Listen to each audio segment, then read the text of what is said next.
host. Sorry for the delay to start. Today, the Isaac Square table is with the title Resurrecting After a Ransomware Attack. Just before we go there, I'm going to go quickly for some of the house rules. So please mute your microphone and stop sharing your video camera as soon as you enter the session. If you continue sharing your camera, we'll be forced to remove you from the webinar. Make sure that your name appears on the Microsoft Teams, the same one for first name and last name for the CPEs. This presentation will be indeed recorded. That's why we had a little bit of delay today. And the slides will be released by email after the session. If you need to ask any questions, I would really suggest use the chat box. Or if you would like to discuss directly with our speaker, please use the raise hand feature. It's directly next to the three dots that you see. You can have the interaction and raise hand. And me as a host will try my best to accommodate your request based on where the speaker is in. I would like to have a small announcement. Basically, we do have a small announcement from Isaka Global that renewals for your membership. The 1st of March is already passed. So you get a revocation of your access rights to the Isaka Global website if you did not renew. And on June 1st, it will be the beginning of a penalty for renewal. If you want to renew, it's important to know that the renewal is isaka.org/renewals, and they are open. The process for 2023 is slightly different, so I would recommend that you check this area on how to renew. The second announcement we have today is from Isaac Netherlands. On behalf of the chapter and as a chapter leader, one of the leaders actually, we have the Appreciation Day in March, on March 13th. If you have not registered, please do register. This day is to our volunteers, current and future, where we show them an appreciation. And there is a special session, especially for digital trust ecosystem framework that will be provided over there. And the link for the Appreciation Day is already on the website, isaka.nl, which is our chapter website, events/Isaka Appreciation Day. The other announcement that we have is we do have a COVID 2019 training. There are 2 sessions, one in April 13th and 14th, and it's open for registration, and one later in the year, September 19th and 20th, and it will be open for registration. Also, in order to register and get more information, you can always go to isaka.nl Activiteit Training and COVID 2019. Then you are able to register from here. The spring and even the autumn is open. So it's a great trainer, and actually we got a lot of good feedback on the training last time, and I think it's a good opportunity to get educated on the COVID 2019 framework. Moving with our webinar, I would like to introduce briefly our speaker because he has a better, let's say, introduction slide. Jorge de Almeida is a senior incident response lead working for Sempress, and I would move on to him. Jorge, please go ahead and introduce yourself. Thank you, Ramzi. There we go. Maybe also you can share your slides. Yep. Yeah, there they are. So thank you. Good evening, everyone. Good morning. Sorry, go ahead. I think I don't see your slides yet, so can you double check that they are shared? Sorry.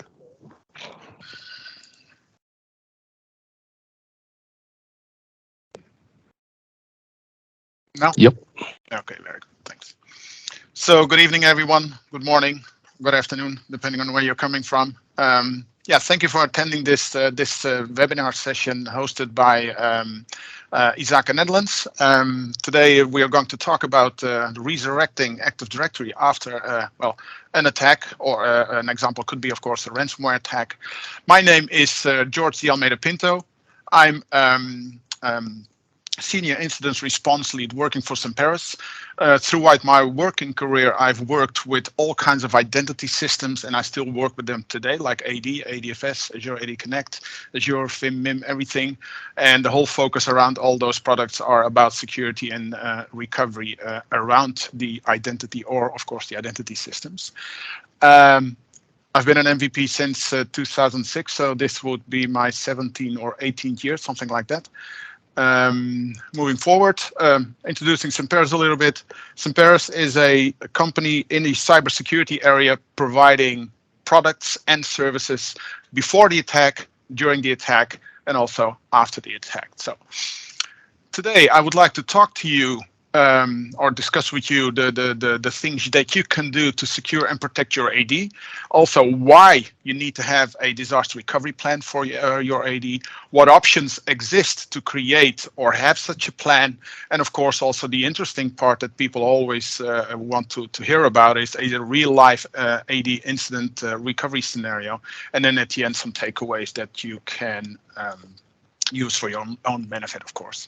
So I would like to start with a demo immediately.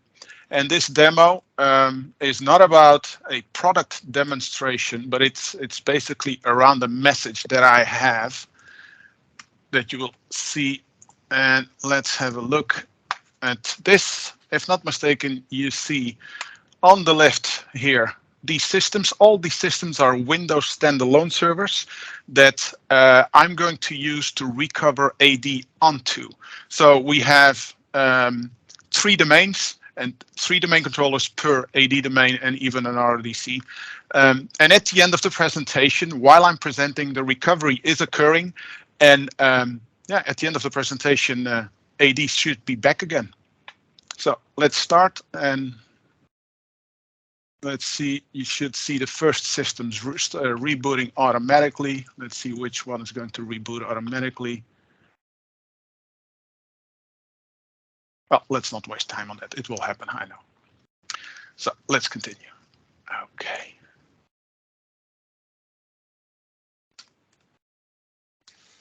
So securing and protecting AD. Although this session, its title is Resurrecting AD after a ransomware attack or a compromise or any other attack, it's preferable, of course, to do everything and to prevent that attack. And the best way to do that is to secure and protect your AD.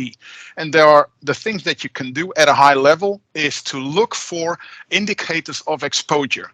And when looking for indicators of exposure, you have all kinds of things that you can look at. You can look at for example, just accounts and their hygiene, like account settings and passwords.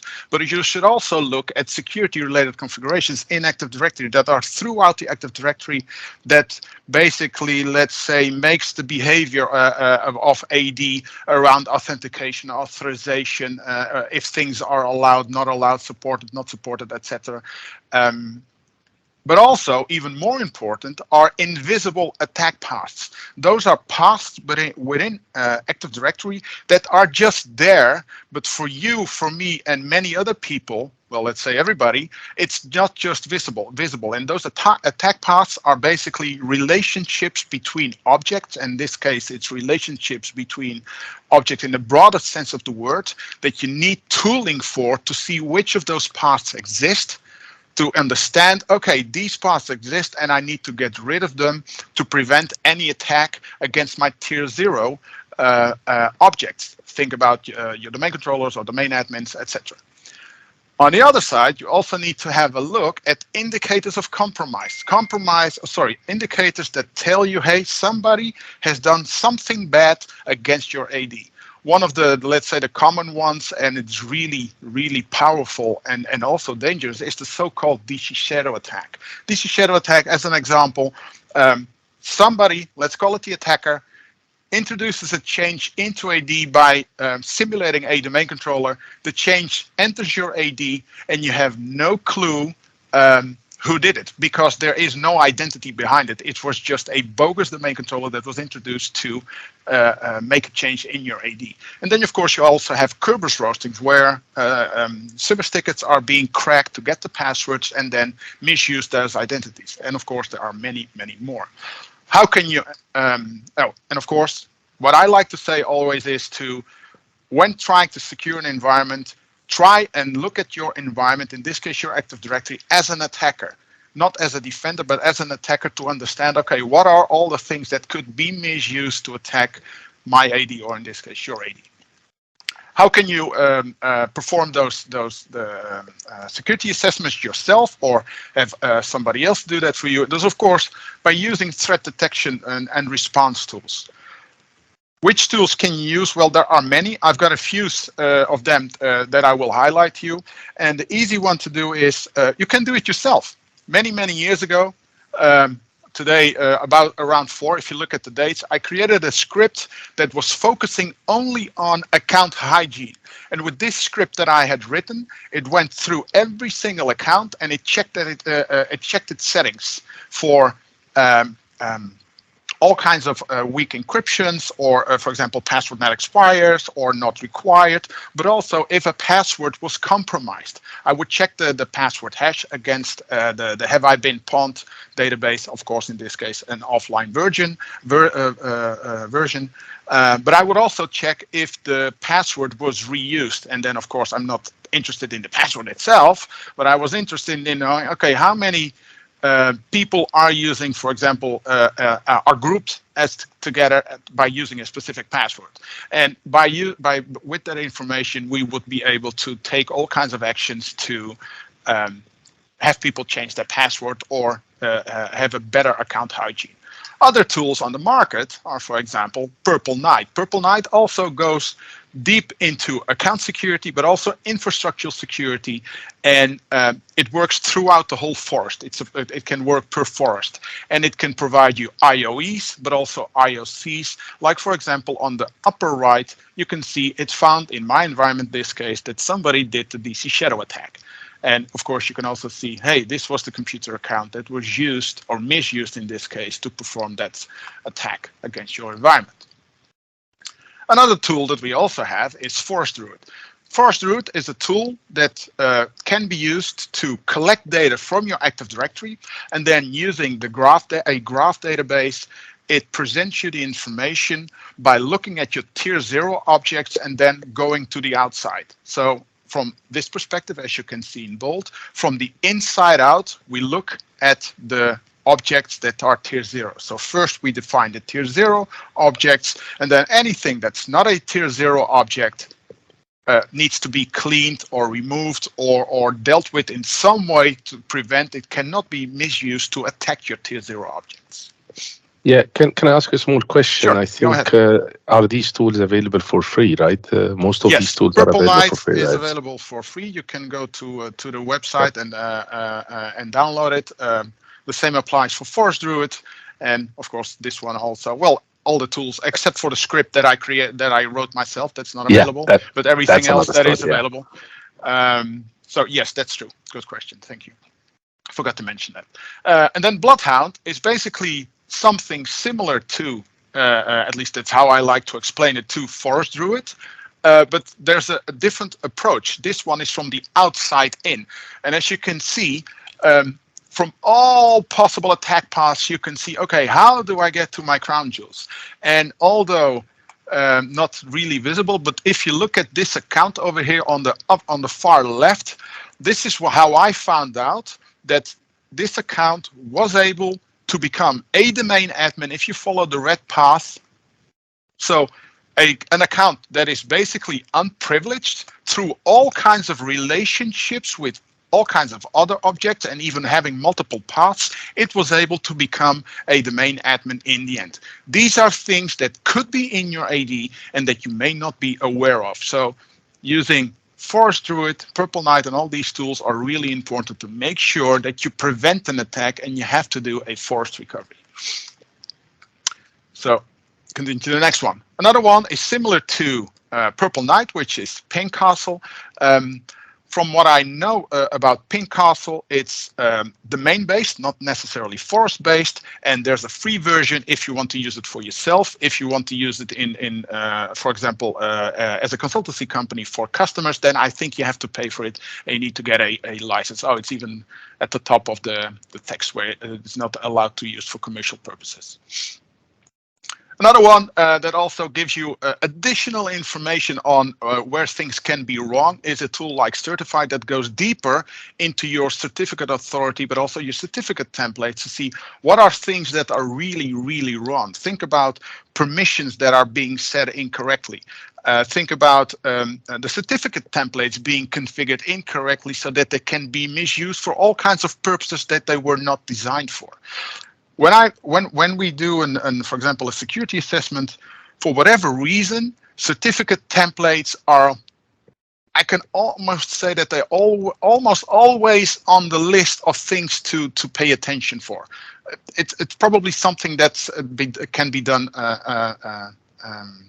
incorrectly and configured in AD, and you might not even know about it. So things to have a look for.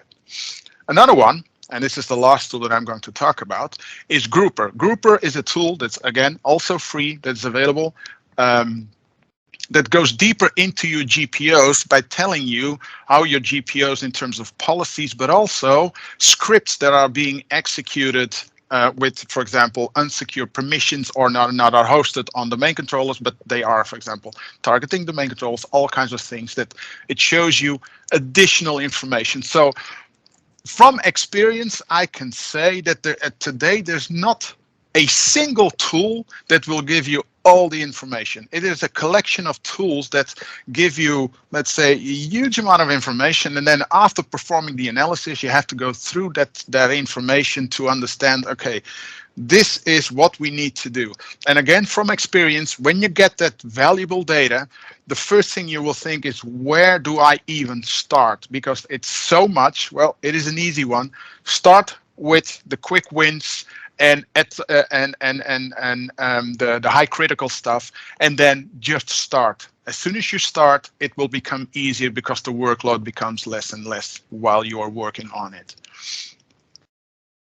So, disaster recovery plan.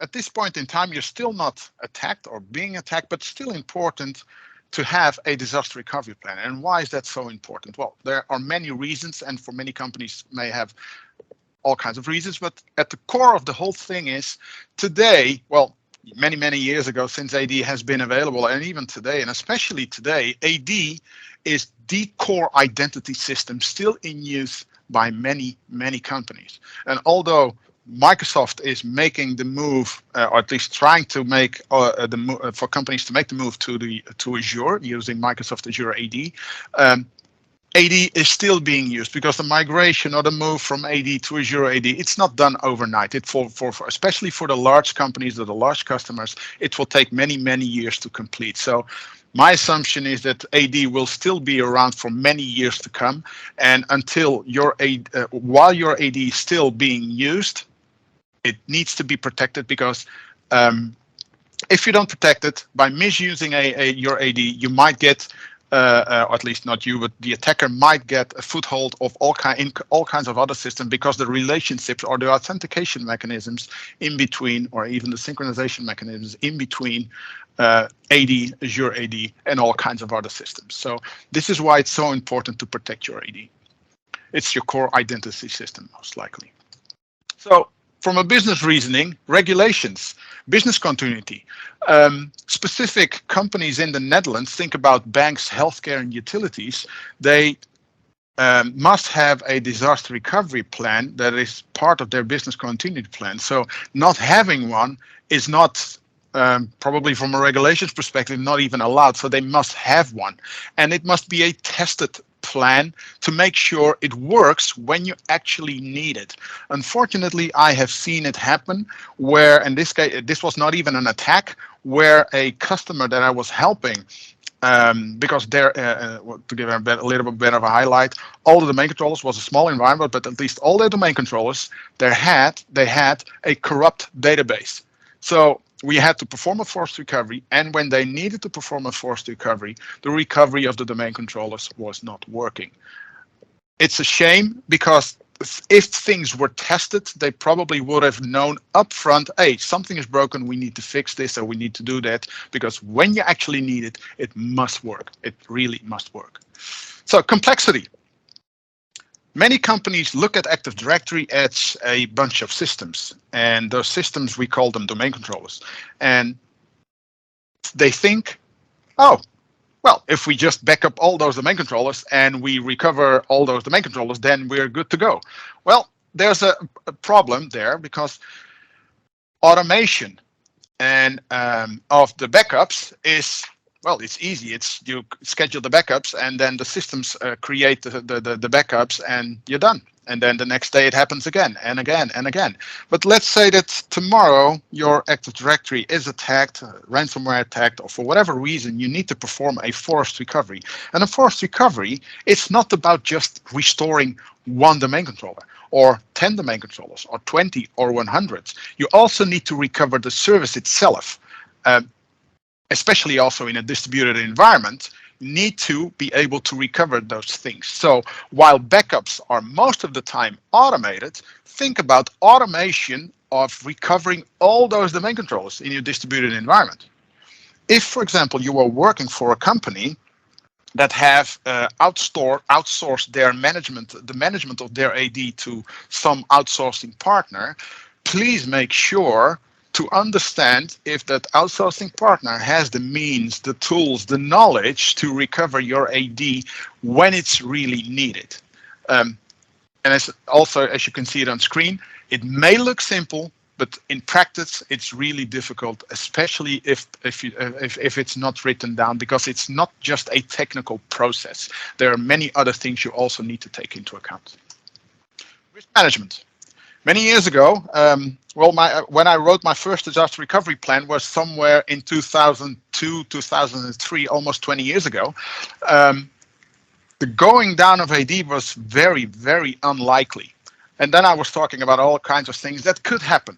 But today, it's very, very common that an AD goes down. Sometimes it's almost not if it goes down, but when does it go down? Because as I always say it, I don't like to say it, but I do think it's a bit of a truth, is that like ransomware attacks, it's like having a cup of coffee. It's become, unfortunately, it has become part of life. When it happens and the attacker gains a hold of your Active Directory and the ransomware is triggered, then the impact is most likely very, very high, because everything will most likely burn to the ground. And then when it's burned to the ground, AD is down, what are the acceptable risks and costs? I think the best and biggest example of a ransomware attack is the Maersk attack, where their AD went down, their global AD went down in minutes. It was down, and they had to work to execute all their process from paper. So while everything at first was automated, suddenly they went back to the Stone Age for their processes. So think about all those risks and what would happen if AD is down. Can you accept those risks and those costs? Because trust me, it will be risky and costly. As I mentioned, things that you need to pay attention for, things that can happen against your AD. Many years ago, I was talking to customers about these failures, things that could happen. And honestly, in all those years, and I'm just speaking for myself because other colleagues may have other experiences, it's about what can happen. All the things that you see here, it could happen, but I've never actually seen it happen that it would bring down your AD.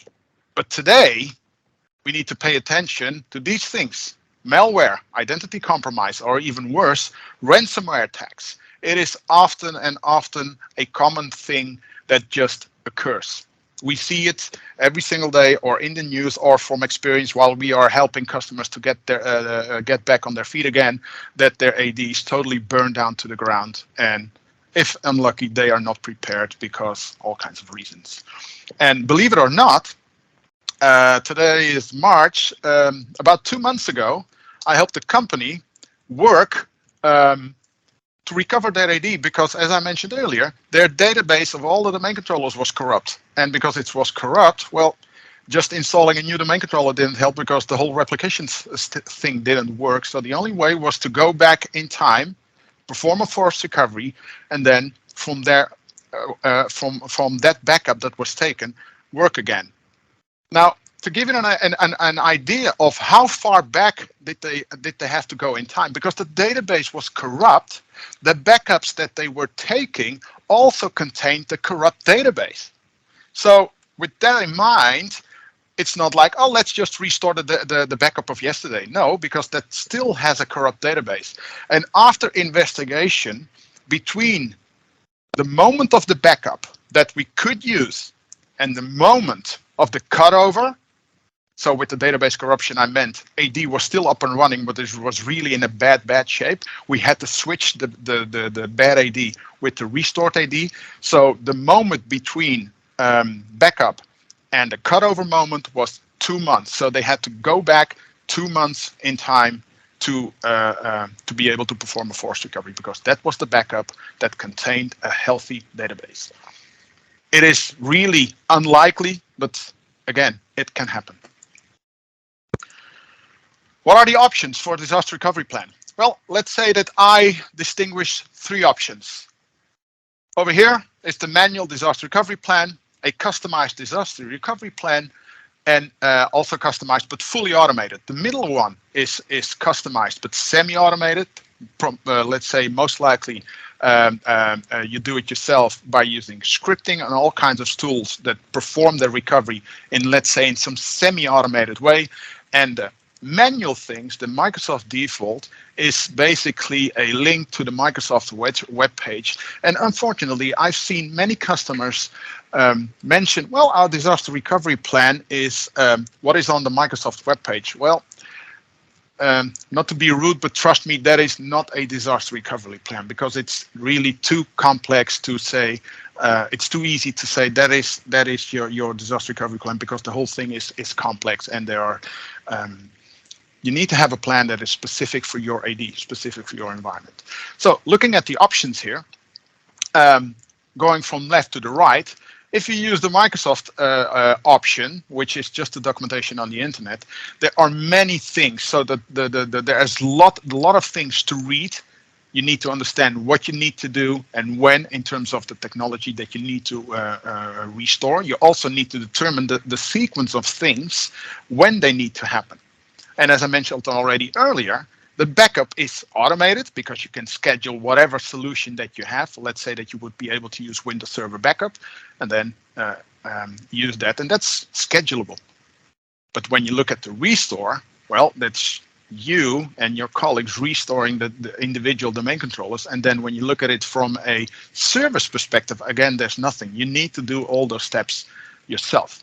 If you go to the customized plan, which is semi-automated, then you have basically a lot of things that are similar to the left part, but it's more automated, and then there's less stuff to do manually, because you have automated by using all kinds of tools. Let's think about PowerShell. That's how I've done it in the past. My first plan was basically done by using the Microsoft documentation and then customize it specific for an environment.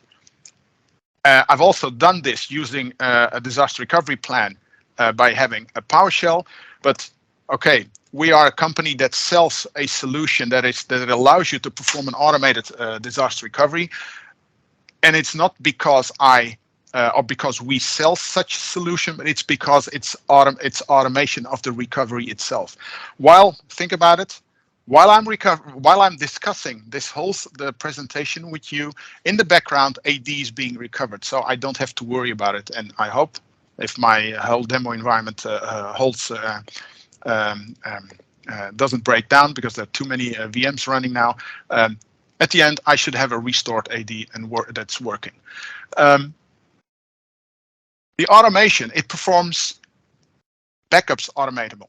Restore is automatable, but even the service, so the restore of the domain controllers, is automatable, and AD itself, the service itself, and even more important is there is no AD integration and no AD independency. It's a little bit weird to say, but when I look at when you have to think about a solution regarding the backup of the Active Directory, so it's not just individual service and also the recovery, but it's all servers. I'm also thinking about the service, the AD service itself. When I advise a customer in talking about backup and recovery, every backup and recovery solution that is specific for AD should be AD aware, meaning it knows how to backup Active Directory, but it should in no way integrate with AD. And the reason that it should never integrate with AD, and unfortunately, I've seen this happen again, also in a scenario where the Active Directory environment of a customer is burned to the ground due to a ransomware attack, and because their backup solution was also integrated with their Active Directory, the attacker was able to also burn the backup solution and the backups to the ground. Short story, they had nothing. Everything was burned to the ground. So that's why your backup and restore solution in terms of AD, it should not be integrated. And preferably also when you look at the backup size, and of course also storage also takes into account in the time that you need to perform the restore, is what do you restore and what do you back up, and of course what do you need to restore. Looking at the possible options is, well, you either back up the complete operating system and you restore the complete operating system where AD is already in, or you just pick the AD and restore the AD. I don't care about the operating system.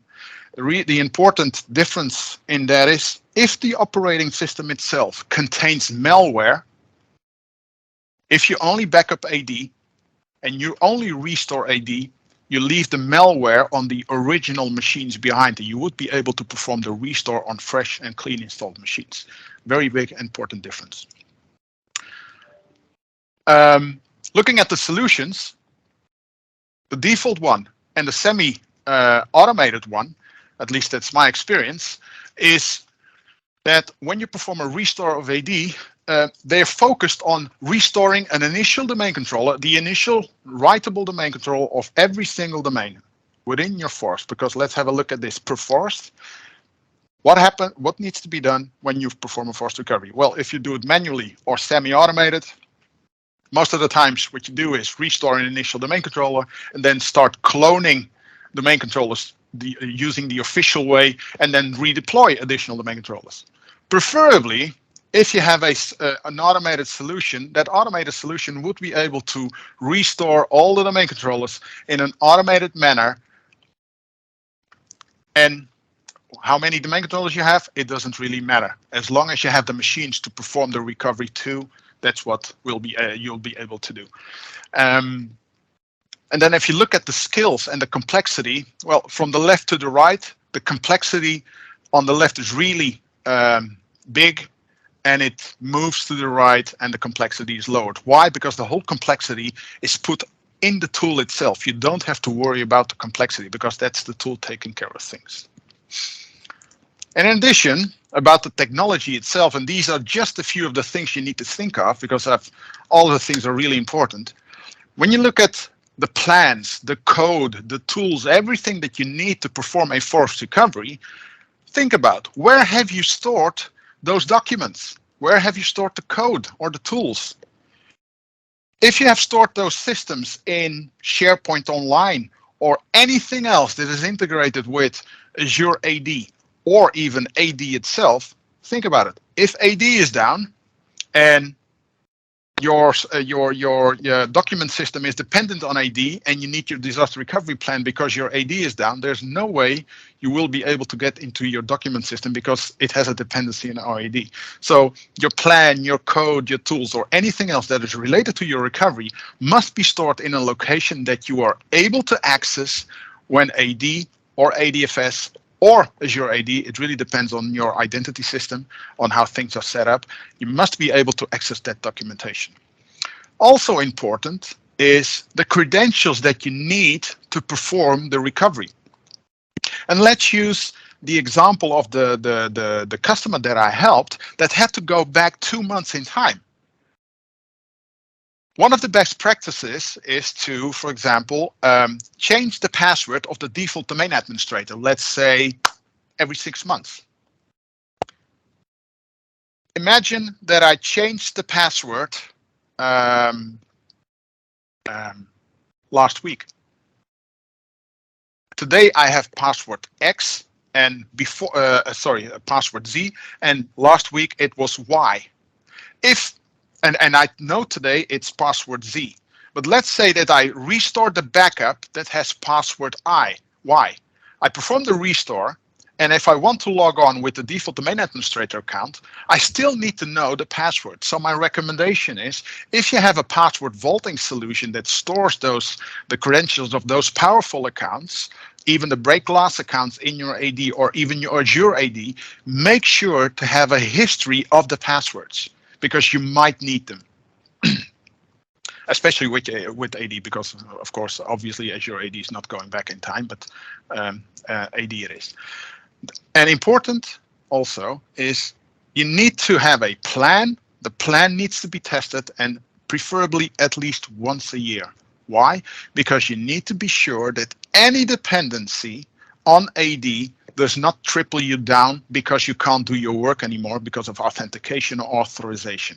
So make sure that the things that need to be done for your recovery are not depending on your AD. Think about MFA, think about documents, think about password vaulting solutions. Make sure to have some kind of a, let's call it backdoor, to be able to get onto your systems again.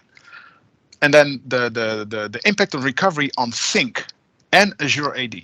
Many companies today have an Active Directory, they have an Azure Active Directory, and that Azure Active Directory is syncing data from AD, and then there are two possible solutions. Let's focus on just two possible solutions because there are more. Two possible solutions. One is Azure AD Connect synchronization, which has on-premise servers synchronizing the data from AD to Azure AD, and also Cloud Sync, which is a new offering from Microsoft that uses agents on systems on-prem, and then the whole configuration of the whole synchronization is stored in Azure AD, which is one of the downsides with Azure AD Connect, which is on-prem because it has a distributed configuration. And you have to make sure that that configuration across the systems are maintained equally. So what is the whole issue? It is a whole different session. Happen to deliver that session later at a later moment in time. But think about it. Today you have an AD and you have an Azure AD, and it's being synchronized. When you perform a forced recovery, your AD goes back in time. The older the backup, the further it goes back in time. So the delta between your AD and Azure AD becomes bigger the further you go back in time.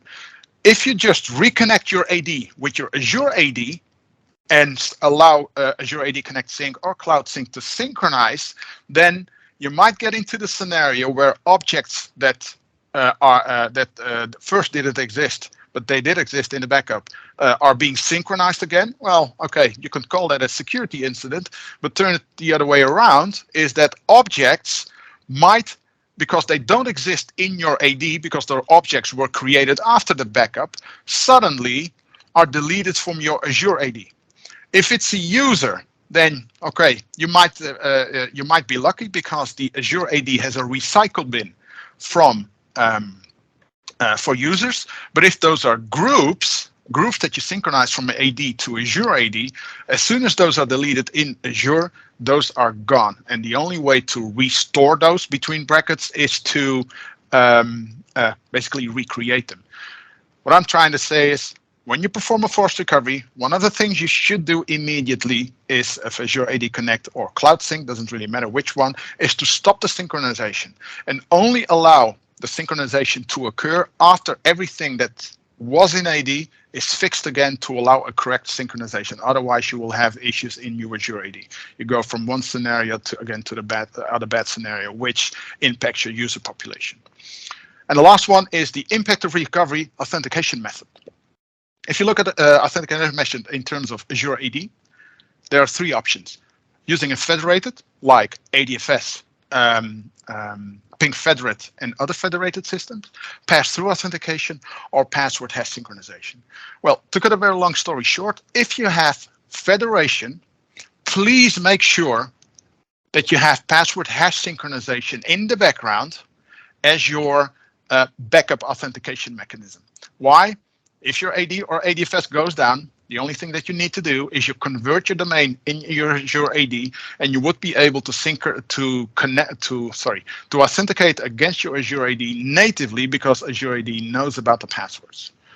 If you're already using, and it's just password hash synchronization, PHS, then you're good to go, because Azure AD already knows the password. So if your AD goes down, it will still authenticate you.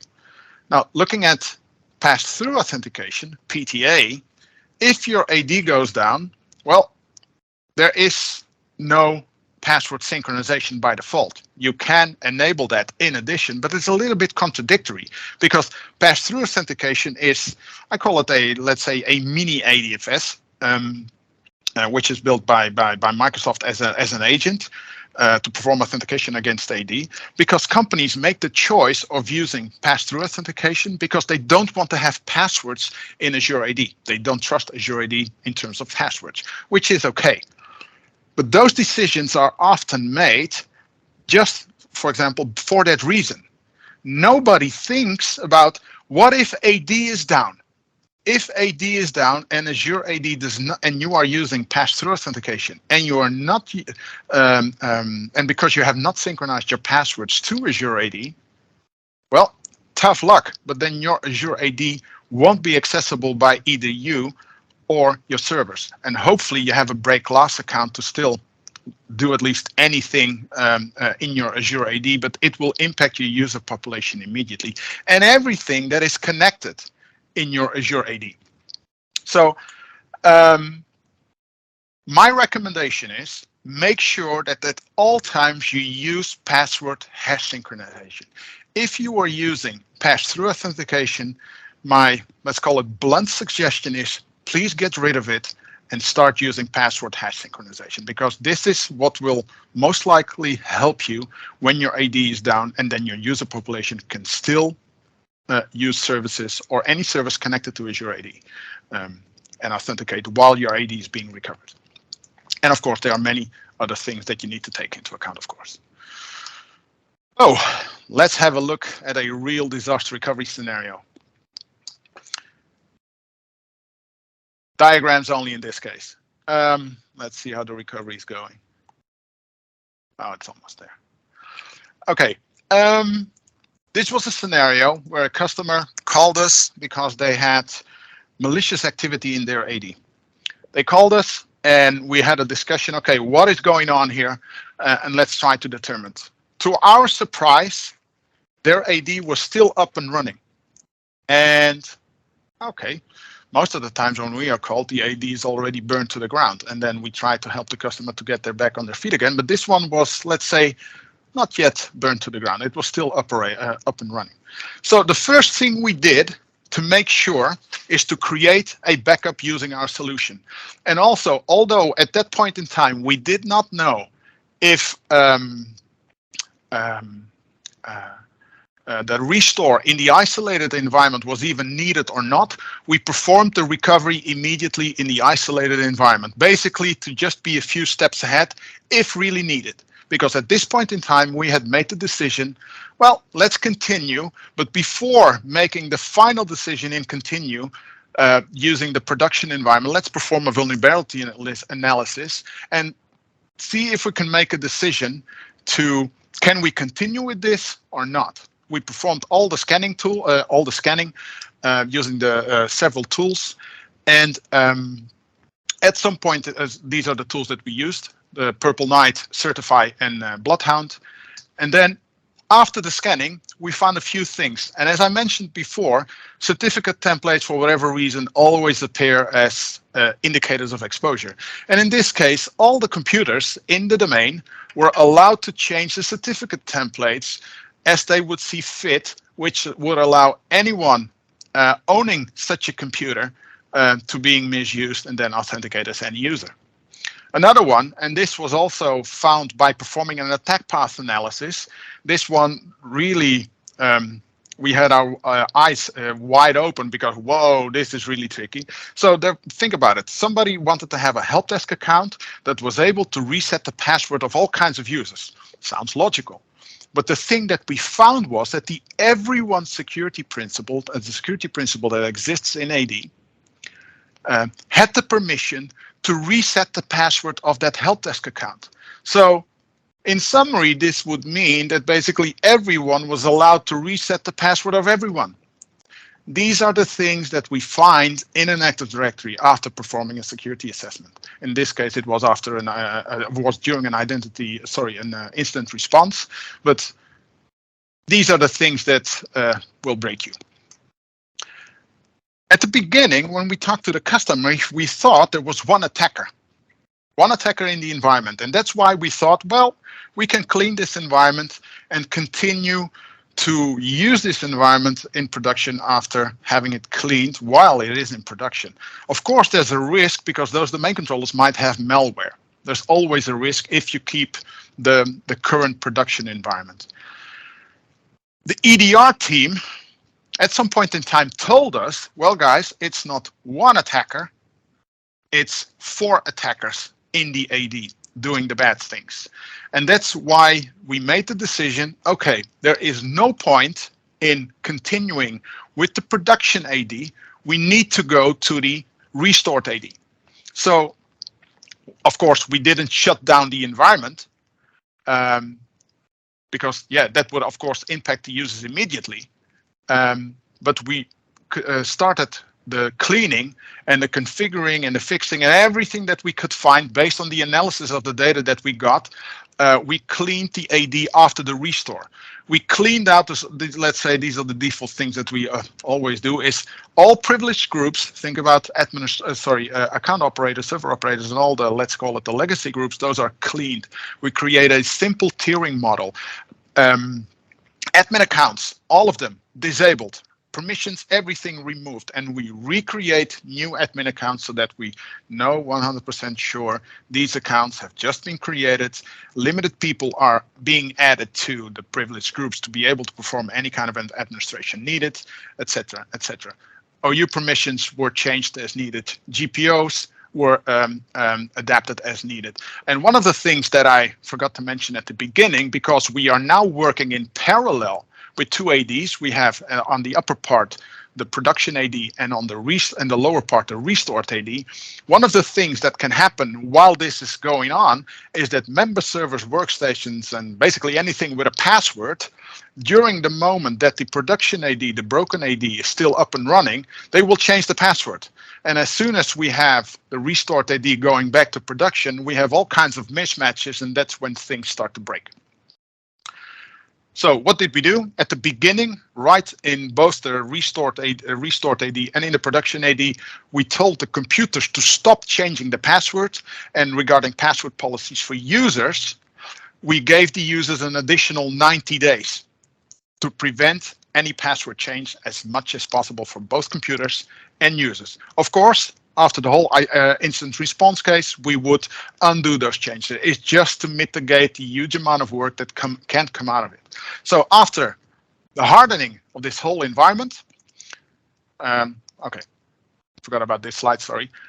This is what we do. It's just a summary of the things that we do and that we did to clean up the whole environment.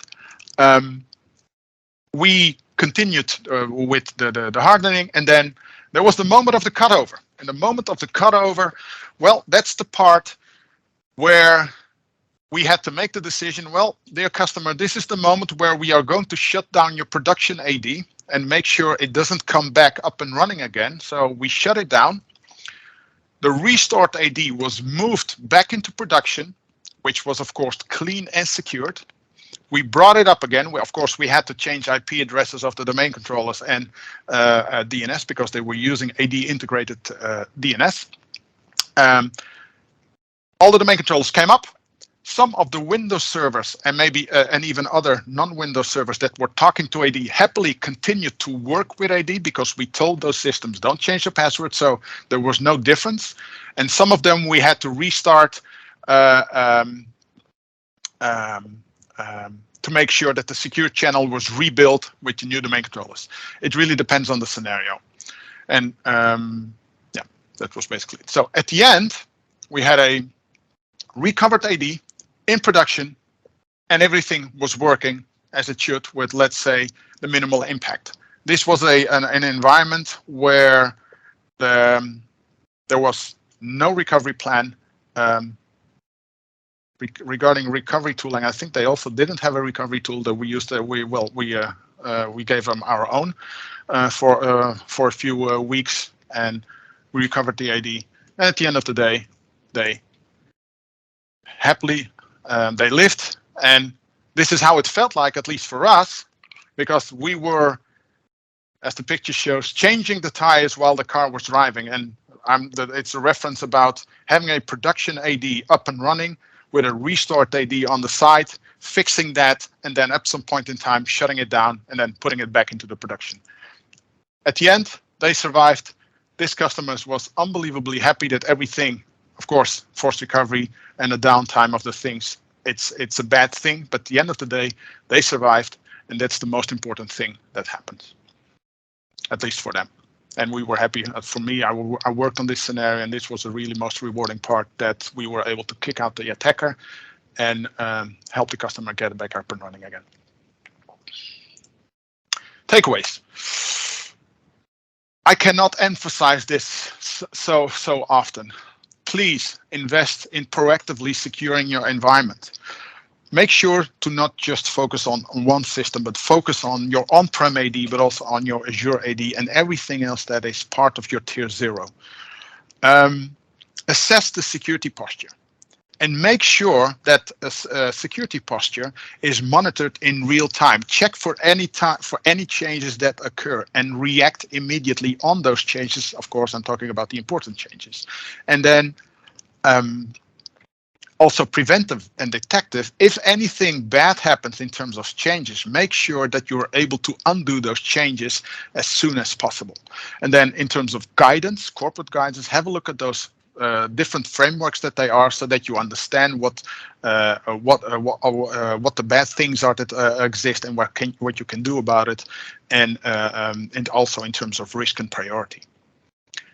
If there's an unfortunate reason that you are attacked or that your Active Directory is down for whatever reason, make sure to have a disaster recovery plan, and it's a disaster recovery plan that is part of your business continuity plan. Just prepare for the unexpected. Prepare for the worst thing that can happen with your AD. And these days, it's really common that an AD goes down. We have seen it multiple times happen again. Things happen. Sometimes we call it the configuration drift, because configurations in AD happen and people forget about them, and then what was good today is not so good tomorrow. But also in terms of exploits, people find exploits in all kinds of systems every single day, and those are the things that might be misused against you or your AD to take it down and then demand ransomware, where you have to pay a huge amount of money. Important thing about the disaster recovery plan is it's not just technology. Although it's technology focused, at the end of the day, it's about your business. So your disaster recovery plan must take into account how your business operates. Think about which are your most important users, which are your most important applications. Most of the times when you ask a customer, what are your most important applications, especially if it's a global environment, many of the times nobody knows. I understand, because it's really, really difficult. But when recovery comes, then suddenly people know, oh, this needs to be done first. Oh, this needs to be done first. Well, in terms of priority, there can only be one thing at the very top level. So make sure that you have those things at least written down of what is important for you, because it's about your business. And as mentioned, it's not just the technology. It's also about logistics, communications, and a lot more. So as mentioned, it may sound easy, but it can be really, really difficult, and you need to put some time into it. And of course, the whole disaster recovery plan, it needs to be tested on a regular basis. It's like making sure that people in the building know what to do when something bad happens, and they want to understand when the alarm goes off, people getting out of the building to understand what's happening. The same applies with your disaster recovery plan. You need to make sure that your disaster recovery plan works every single time when you really need it. And the only way to know that as best as possible is to perform exercises on a regular basis. Important. Seek help if needed before the attack. Not, well, of course, after the attack, but preferably before the attack.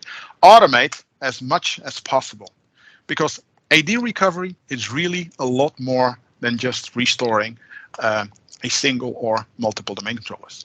Consider a third-party tool, because when you look at those disaster plan options that you had, just using the Microsoft documentation, the semi-automated way of the fully automated way, well, the fully automated way is the fastest RTO that you can get. So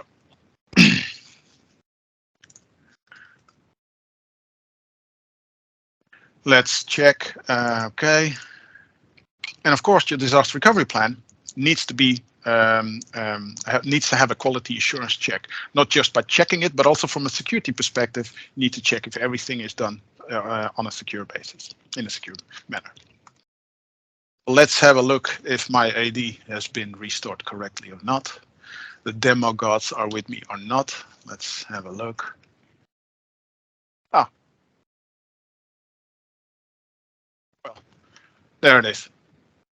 It was almost done. Shoot, not. But this is what I mean while I'm talking. My domain controllers are being restored. Almost done. So this is an environment with 3 domains, 3 root, the child one, and this is a root one. And it was almost done.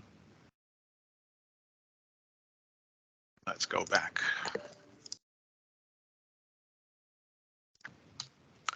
Any questions? Just right on time, just before 8. George, great presentation. Thank you so much. And also the demo that happened in the background was really great. I was just about to ask, are they done and back up? So for all our attendees, if you guys would like to unmute yourself, please raise your hand and unmute and directly shoot a question.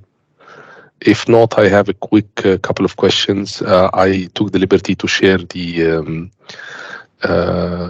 tools and their links on the chat. So for assessing security posture, which one of the 3 tools that you presented today do you think is it easiest to use to get a nice report and work on top of it? Well, if you would like to have a, if you want to get started quickly, my suggestion would be use Purple Knight. Start with Purple Knight and then move along with Force Druid because everything combined, it will give you a huge amount of data. My recommendation is start with Purple Knight and work from there. And then also start using Force Druid for your attack path analysis. Don't forget the attack path analysis. But using Purple Knight is a very, very good start. Okay, I would like to ask if the attendees have any further questions. Well, we have a floor open. So on the chat, there was no questions except a discussion about the longevity of the backups. So it's maybe the last question, and we close the square tables well, today. Yeah, that's a tough What was question. the shortest? Yeah, I would ask you one that's a bit of a trivia one. What was the shortest time you saw people keeping backups, and what was the longest time from your experience? Sorry, can you repeat the question again? So what was the shortest time you saw the backup? So basically, most probably there was no backup. And what was the longest time where you see people keeping backups for a year or more? Oh, I'm to be honest with you, many companies have many policies in terms of the retention of the backups or how long you should keep them. Let's to be honest, if any customer calls me and say, hey, my AD is burned to the ground and we need to perform a forced recovery, my recommendation will always be, no, let me give you a choice so that you can think about it. Let's say that I have a backup of yesterday, which has a really bad security. And let's say that I have a backup of 2 weeks ago, which has a unbelievable good security. My option would always be to choose the most recent backup, even though it has a bad security in terms of configuration in AD. And the reason is changes in AD. You have to compare the amount of changes between, let's say, the most recent and the other one when you go back 2 weeks. Think about objects that you have to recreate. Think about, well, I think the objects, well, it of course impacts people, but passwords are a pain. And then the synchronization with your Azure AD, because everything interacts today with with Active Directory, either in or out. The most recent backup, which is just 1 day, although it has a bad security, the first thing that I do is, or at least we do, is we restore it into an isolated environment. And the only reason for the isolated environment is we want to do the work with the customer without any bad guy interfering in our work. Because otherwise, it's like the scenario that I just presented to you. You are let's imagine sitting in a boat with so many holes that you don't have enough fingers to put in every single hole. So at the end of the day, you will still sink. That's why I'm saying we need to move to an isolated environment, perform the recovery, make sure that the AD is clean and as secure as possible. We categorize the information between short-term actions, mid-term actions, long-term actions. The short-term is our bare minimal before you should go back to production. The short-term is, let's say, the stuff that should be done right after going back to the production, and the long-term stuff is, well, okay, that's a project, because it is impossible to do everything before going to production because it will take ages. So doing the short-term stuff, it's secure. Think about new admin accounts, privileged groups being cleaned, permissions that are bad are removed, etc., etc., etc. Then you go back to production, and yeah, you should be good to go. And then just to finalize, Ramzi, isolated environment, you can approach that in two different ways. One, it is a separate network where you restore your AD onto, or depending on how your network has been configured and defined in your environment, you isolate the production environment where your domain controllers are. It's the same story.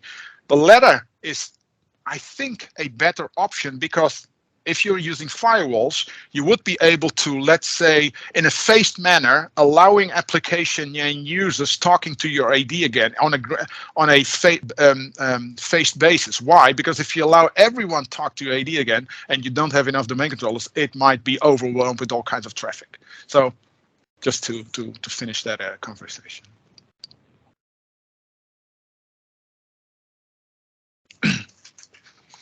Can't hear you, Ramzi.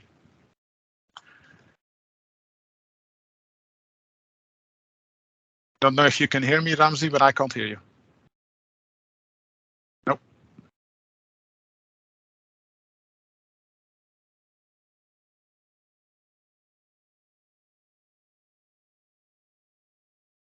Can you hear me, Ramzi? Let's see if it's just me. Yeah, okay.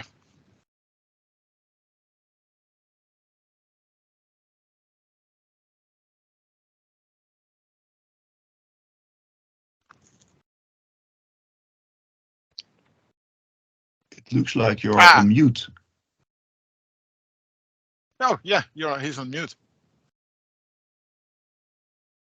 Yeah, I think his headphone is not allowing him to become off mute.